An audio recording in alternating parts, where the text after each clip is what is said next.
Connie Converse, the musical genius who vanished without a trace. 1974. On a sweltering August day in 1974, a 50-year-old woman quietly packed her belongings into her Volkswagen Beetle. No one knew that this would be the last time the world would see Connie Converse, a gifted musician who once dreamed of revolutionizing the music industry, but instead was left behind by her own era. From that moment on, she disappeared without a trace, leaving behind a mystery that has endured for nearly half a century. Today, when people mention influential folk singers like Joan Baez or Joni Mitchell, they think of poetic ballads filled with deep emotions and philosophy. But few know that before them, there was another woman, a pioneer in the singer-songwriter movement, who might have changed the course of music history if only the world had been ready to listen. Connie Converse wrote, sang, and recorded music in the 1950s, but her work never gained recognition.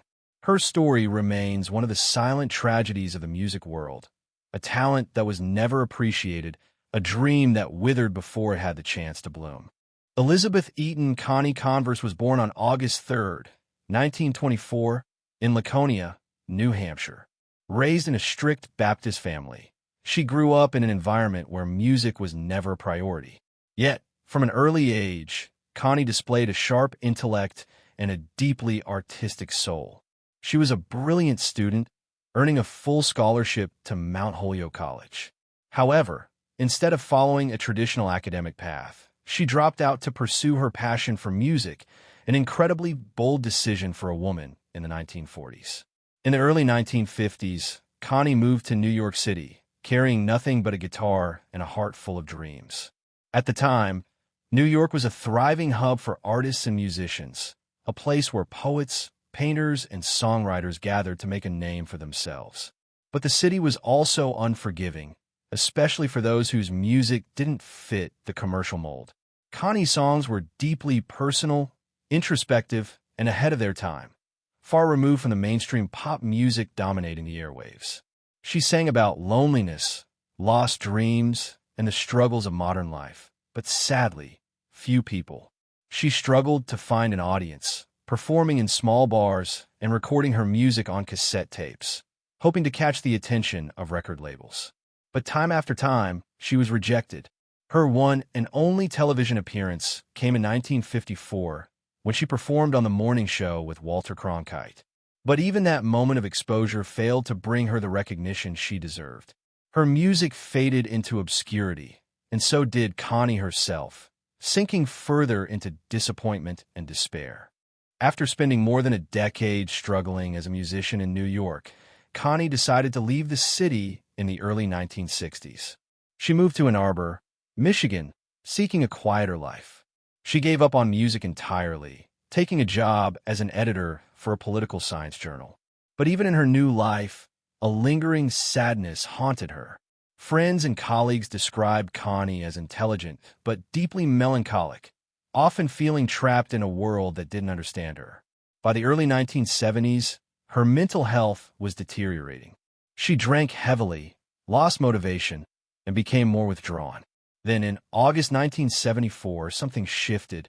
After years of struggling with depression, she wrote farewell letters to her friends and family.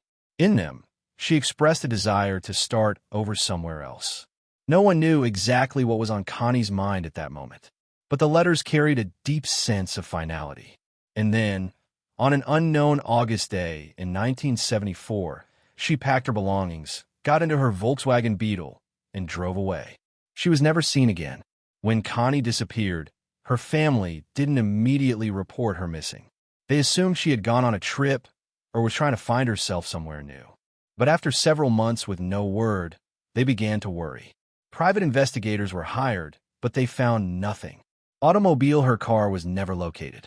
Scroll, there were no police reports of an accident. Man detective, no evidence that she had assumed a new identity. It was as if she had simply vanished into thin air. Many theories emerged over the years. Magnifying glass still to the left, did she change her identity and start a new life elsewhere? Skull, did she take her own life in an unknown place? Detective, or did something sinister happen that no one ever discovered? Yet, with no proof, her her fate remains one of music's greatest mysteries. For decades, no one knew about Connie Converse's music.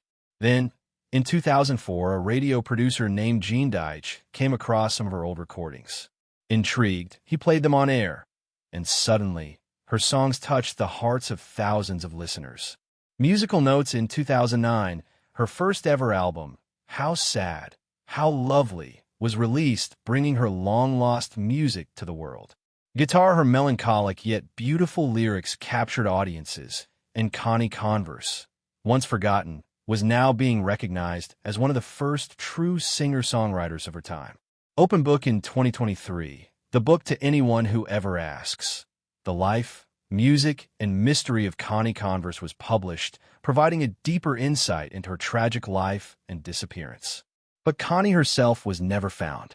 Over half a century has passed since Connie Converse vanished, but her fate remains unknown.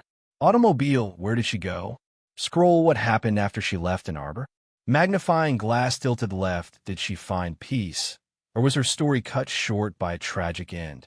We may never know the truth. But one thing is certain. Musical Notes, though Connie Converse disappeared, her music will live forever. Musical Notes, a reminder that even forgotten talents can one day find their way back into the light, even if it's too late for them to see it. Would you subscribe for more unsolved mysteries? What do you think happened to Connie Converse? Drop your theories in the comments below. Backhand index pointing down.